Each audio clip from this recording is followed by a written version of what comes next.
പുതുകേരളം സൃഷ്ടിക്കായി സ്വപ്ന പദ്ധതികളെക്കുറിച്ചുള്ള രേഖാചിത്രം മുഖ്യമന്ത്രി വി.ഡി. സതീശൻ കേന്ദ്ര സർക്കാരിന് മുന്നിൽ വെച്ചു. വയോജനക്ഷേമത്തിന് പ്രത്യേക വകുപ്പ് രൂപീകരിക്കുന്നതും കേരളത്തെ തുറമുഖ നഗരമാക്കുന്നതും അടക്കമുള്ള പദ്ധതികളെക്കുറിച്ചാണ് മുഖ്യമന്ത്രി കേന്ദ്രത്തിന് മുന്നിൽ വെച്ചത്. കേരളം ദീർഘകാലമായി ആവശ്യപ്പെടുന്ന എയിംസ് അടക്കമുള്ള മുൻഗണനാ പദ്ധതികൾക്കായുള്ള ശ്രമവും തുടരും. സ്വപ്ന പദ്ധതികൾ ലക്ഷ്യത്തിലെത്തിക്കാനുള്ള സാങ്കേതിക, സാമ്പത്തിക, നയ പിന്തുണ കൂടി പ്രതീക്ഷിച്ചുകൊണ്ടാണ് മുഖ്യമന്ത്രി രേഖാചിത്രം അവതരിപ്പിച്ചത്. രാജ്യാന്തര തുറമുഖങ്ങൾ മുതൽ ചെറു തുറമുഖങ്ങൾ വരെ ബന്ധിപ്പിക്കുന്ന പദ്ധതിയും മനസ്സിലുണ്ടെന്ന് മുഖ്യമന്ത്രി പറഞ്ഞു.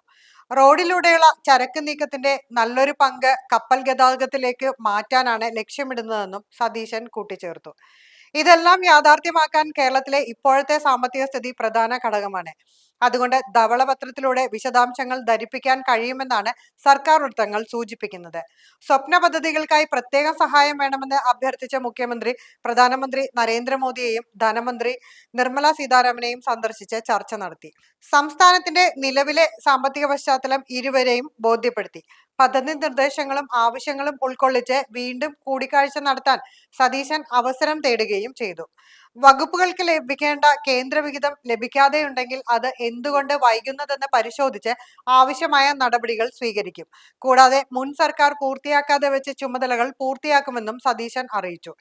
പശ്ചിമേഷ്യൻ സംഘർഷവും ക്രൂഡ് ഓയിൽ വർധനയും സംസ്ഥാനത്ത് സൃഷ്ടിക്കുന്ന പ്രതിസന്ധികളെക്കുറിച്ച് മുഖ്യമന്ത്രി ധനമന്ത്രി നിർമ്മല സീതാരാമന്റെ ശ്രദ്ധയിൽപ്പെടുത്തി. കേരളത്തിന്റെ സമ്പദ് വ്യവസ്ഥയുടെ നട്ടെല്ല് പ്രവാസികളിൽ നിന്നുള്ള പണമാണ്. പശ്ചിമേഷ്യൻ സംഘർഷം ഇതിനെ സാരമായി ബാധിച്ചു. ഉപഭോക്തൃ സംസ്ഥാനം എന്ന നിലയിൽ വിലക്കയറ്റം സംസ്ഥാനത്തെ പ്രതികൂലമായി ബാധിക്കുമെന്നും സതീശൻ വിശദീകരിച്ചു.